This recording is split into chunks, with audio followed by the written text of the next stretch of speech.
And isn't it weird how some people end up looking like they're cookers, though, eh? Struggling to understand is why you went up to Home Farm in the first place. Hello! Hiya!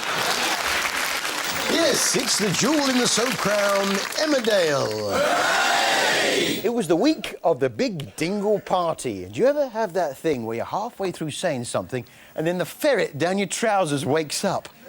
We've got to lay on a party here that people will talk about for years to come. We've got to lay on a party here that people will talk about for years to come. What's the international sign language for waitressing? Yeah, 1 minute she's asking me to have a word with her, the next I walk in there, find a waitressing. Oh, yeah. Meanwhile, Chastity was getting confused. I am missing dinner with my niece for this. Can we have less acting and more serving, please? Yeah, less acting and more... Hang on, less acting on Emmerdale? How's that possible? Take a look at this. You're carrying some important papers when... I don't know how you've made the time to help him. Oh, brotherly love. That's what it is. Oh, dear, you throw them onto the floor. That's what it is. I'm gonna drop them, I'm gonna drop them. Oh, dear. Oh, I hope I have better luck with the pans. Oh, he's knocked the fan off. Try not to knock the pan off. Oh, I've knocked it off. Look, I've managed to pick up my papers and... I've knocked the pans off as well. Oh, I'm so clumsy. To be fair, some of them are pulling their weight in the acting stakes. Marlon! Lanky Marlon! Daylight come and I wanna go home. Marlon! Lanky Marlon! Daylight come and I wanna go home. But the big excitement was the ballroom dancing competition, and there was a special guest judge. Your mother's got cataracts. She needs an operation. She feels old and embarrassed. I haven't. I don't. Cataracts? Cataracts? Are you sure you're the elder sister? Valerie? Cataracts? Cataracts? Cataracts? Cataracts? Cataracts? Cataracts? Cataracts? Cataracts? Cataracts? Cataracts? Cataracts? Cataracts? Cataracts? Cataracts? Cataracts? Cataracts? Cataracts? Yeah, cataracts. Hey? Cataracts. Which brings us to our TV High Voice of the Week. TV High Voice of the Week. What do you think you're doing, you opportunistic screecher? I'm not paying you. What?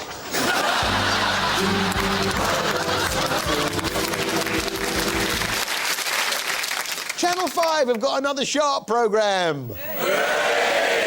Yes, presented by Johnny Rotten. You know, from I'm a Celebrity, Get Me Out of Here. He has a highly individual presenting style. Sharks, born free, unlike me. They're tax-free. Leave them alone. I will. All I'm doing is swimming with them. You too can. Here's a bit of him off duty. Come on, Mr. Rotten, time for your medication. The thing is, if you're as weird as Johnny Rotten, how do you make yourself look normal? Hang around with someone weirder than you.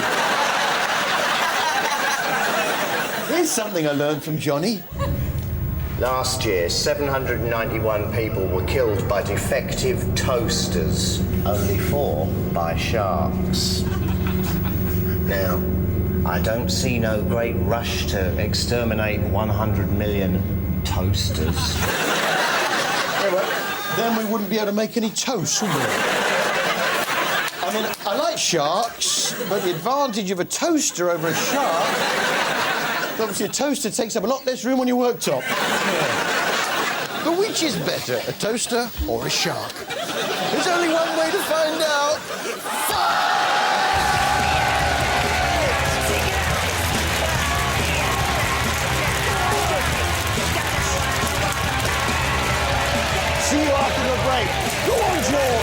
Give him the bike!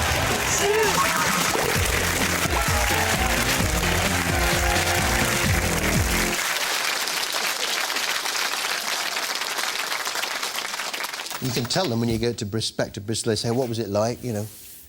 What was it like up in the TV Burp studio? And you can tell them that this bit lifts up.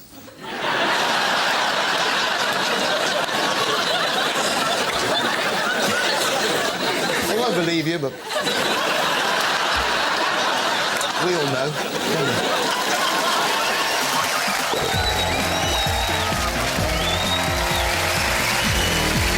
Welcome back to TV Burp Gold. After appearing in 11th Hour, Patrick Stewart comes clean. I think I'm an idiot. Man goes nerdy at the end of a sentence on Monster Moves. Whether that'll come home to the UK or not, we'll have to wait and see. Fred Elliott comes up with a new treatment for PMT. I've told Violet she'd take things easy all morning. What's up with you? Oh, it's women's things. Yeah, oh, I'll go and get the chicken and mushroom. All right. Derek Acora, first casualty of relaxed licensing laws. Today, come forward. I'm staying! And Paul Burrell in embarrassing mix-up on Australian Princess. It was an ox tongue, not a vagina. Easy mistake to make. Yes, it's Australian Princess. And what's the cardinal sin of tea time etiquette? Amy committed the cardinal sin of tea time etiquette. You put the milk in first. She put the milk in first. In the tea. See, I thought the cardinal sin of tea time etiquette was whilst the princess is having a tea, backing a removal van up to Kensington Palace and loading it up with all her stuff. Hey. So come on then, Paulie. How do you make a cup of tea? This is how it's done. Teacups are always on the right-hand side. Don't forget the teaspoon. Handles at 5 o'clock. Sugar and milk are always on the right-hand side. Sugar tongues, slop basin, teapot, tea strainer. Everything has a place. You do begin with a warm teapot. You add 1 teaspoonful of loose tea per person and 1 for the pot. Add boiling water. Stir the tea. Leave it for 2 to 3 minutes. Tea strainer on the cup. Pour the tea. Always add the milk to taste. If you take sugar, the sugar goes in before the milk. That's how to make a perfect cup of tea. I've changed my mind. I'll have a coffee. That Paul Burrell. He never goes for long without dropping a royal name, does he? Every morning at 8 a.m, Her Majesty the Queen is awoken with a cup of tea and a small digestive biscuit. Whilst Prince Philip is woken with a Twix and a carton of Umbongo. And of course, with Paul Burrell involved, there were some tender memories of Lady Di. She was an angel. I don't know why she had to die like that. When I heard about her death, I was like, she's not gone. Just like Tupac. Just like Tupac.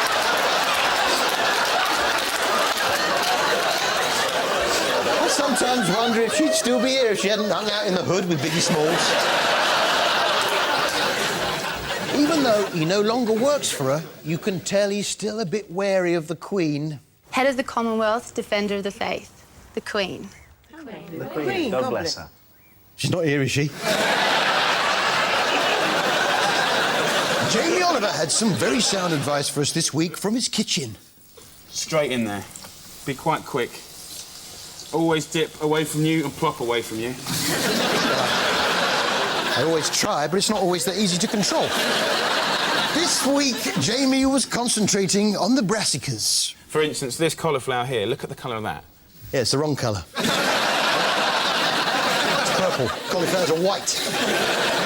Although, admittedly, a purple one would be easier to spot in my mum's cheese sauce. It seemed Jamie was going all eco-friendly. Instead of actually cooking the food, he was saving energy by just doing the sound effects. And then the Italians have a version which they call rape, which is fantastic. And they'll cook it in a big pan of just a little bit of pork fat, maybe. You know what you do? You get a little bit of good vinegar and you splash it in there. Yeah, I'll do the sound effects of my cooking from Tuesday night. Yeah. Pop, pop, pop, pop, pop,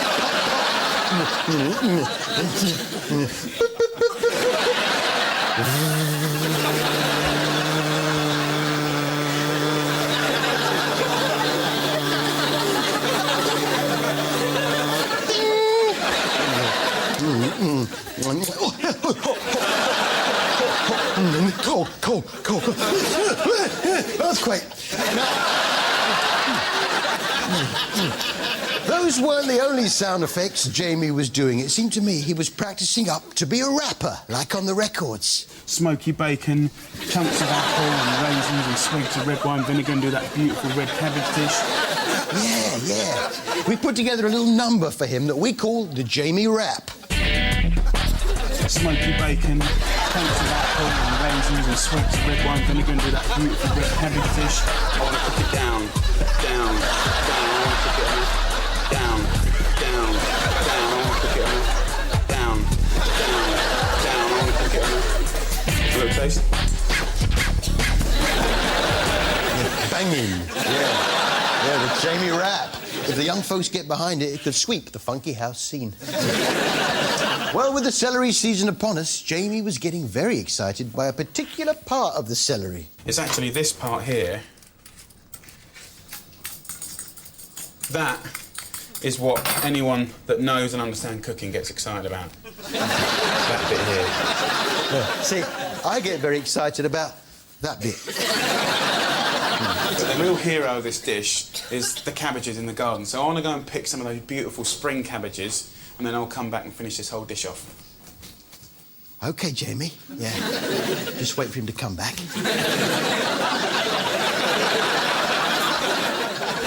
Actually, I'll...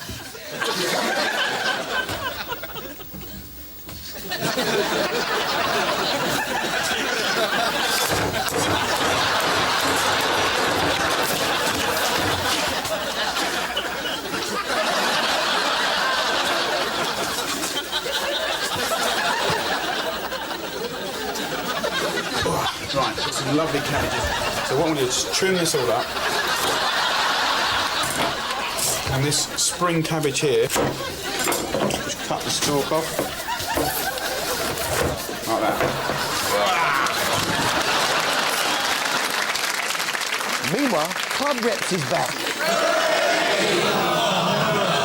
Yeah, or the mentally challenged on holiday. Here's the title sequence. It's early season, but already the pressure's on for... Even the cameraman's drunk. Area controller action. And the reps aren't much better. Here's Mickey. You're not cooking here? Yeah. I want to cook. What do you want to cook? Well, I'm going to cook a pot noodle. Oh. I'm going to cook a pot noodle. But it's not all fun, no. The reps have work to do. It's the day of the cheese rehearsal. Cheese rehearsal? What's a cheese rehearsal? What is there about cheese to rehearse? Right, Stilton, you go first. Be prepared to be cut up into wedges. Edam, take your red jacket off and let's have a look at some of your flesh. Cheddar, stay where you are, doing a great job. And Primula, yes, boss, get off my cheese board! No, but joking aside, it must be difficult for the reps to keep up that high level of entertainment. Get some, like, say, 5 volunteers and get them dressed up as the village people and do YMCA. Everyone knows the dance and it'd be very funny to get them dressed up. Yeah. Village people. That's always good for a laugh about 20 years ago. Still, they pulled it off. We all remember the village people. There was the Red Indian, the traffic cop and the milkman. That's right, the milkman. Yeah.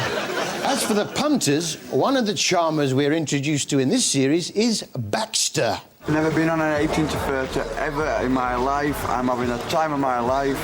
I'll do it every year now until I'm 83-year-old, I'm telling you. Yeah. Let's have a look at that Baxter, shall we? You want to do 18 to 30 till you're 83. You see why that doesn't quite work?